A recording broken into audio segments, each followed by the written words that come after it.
Hi friends, ഉഷസ് paradise four അനിമൽസിലേക്ക് എല്ലാവർക്കും ഒരിക്കൽ കൂടെ സ്വാഗതം.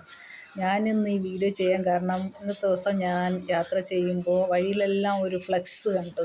അതായത് നമ്മുടെ വിഴിഞ്ഞം ഹാർബർ മെയ് 2-ന് നമ്മുടെ പ്രധാനമന്ത്രി നരേന്ദ്രമോദി ഉദ്ഘാടനം ചെയ്യുന്നതിൻ്റെ ഒരു ഫ്ലെക്സ്.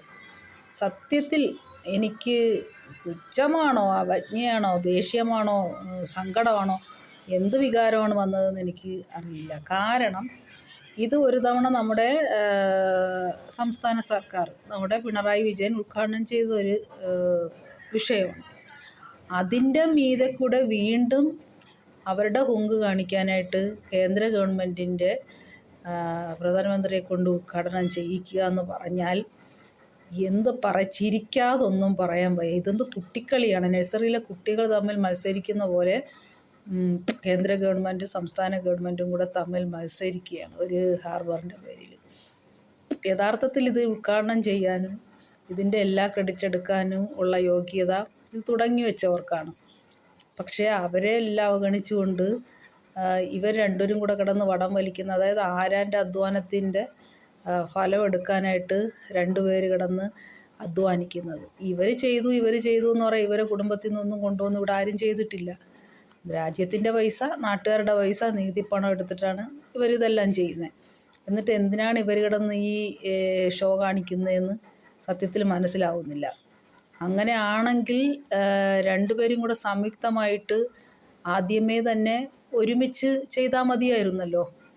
ഈ സമയത്ത് ഇങ്ങനൊരു പാഴ്ചെലവ്, ഇങ്ങനൊരു ഇനാഗ്രേഷന് എത്ര രൂപ ചിലവാകും, ഇതിൻ്റെ പേരിൽ എത്ര രൂപ അവർ എഴുതിയെടുക്കും, എത്ര കള്ളപ്പണം അവർ സമ്പാദിക്കും എന്നും എല്ലാ മലയാളികൾക്കും അറിയാം, എല്ലാ ഇന്ത്യക്കാർക്കും അറിയാം.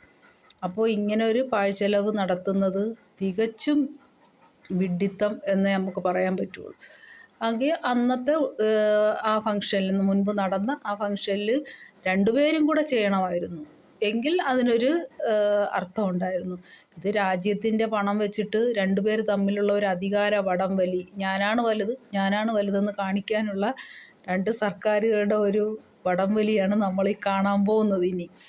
ഇനി ആയിക്കോട്ടെ, അങ്ങനെ ചെയ്യട്ടെ എന്ന് വിചാരിക്കാം. പക്ഷേ ഈ സമയം എന്തുകൊണ്ടും വിലപ്പെട്ടതാണ്. കഴിഞ്ഞ ഒരാഴ്ച മുതൽ ഇനി ഇങ്ങോട്ടുള്ള കുറച്ച് നാളുകൾ നമുക്ക് ഇന്ത്യക്കാരെ സംബന്ധിച്ചിടത്തോളം നിർണായകമാണെന്ന് പറഞ്ഞാൽ നമുക്കറിയാം.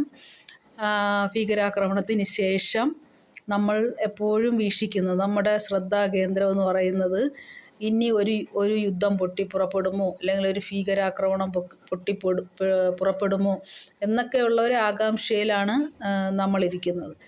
അങ്ങനെ ഒരു സമയത്ത് രാജ്യത്തിൻ്റെ ആഭ്യന്തര, സാമ്പത്തിക, സുരക്ഷാ സംവിധാനങ്ങൾ മെച്ചപ്പെടുത്തേണ്ട ഒരു സമയത്ത് നമ്മുടെ മറ്റു കാര്യങ്ങൾ സുരക്ഷിതമാക്കുന്നത് പോലെ തന്നെ വളരെ പ്രാധാന്യമുള്ളതാണ് നമ്മുടെ പ്രധാനമന്ത്രി, നമ്മുടെ തലവനെ സംരക്ഷിക്കുക എന്നുള്ളത്.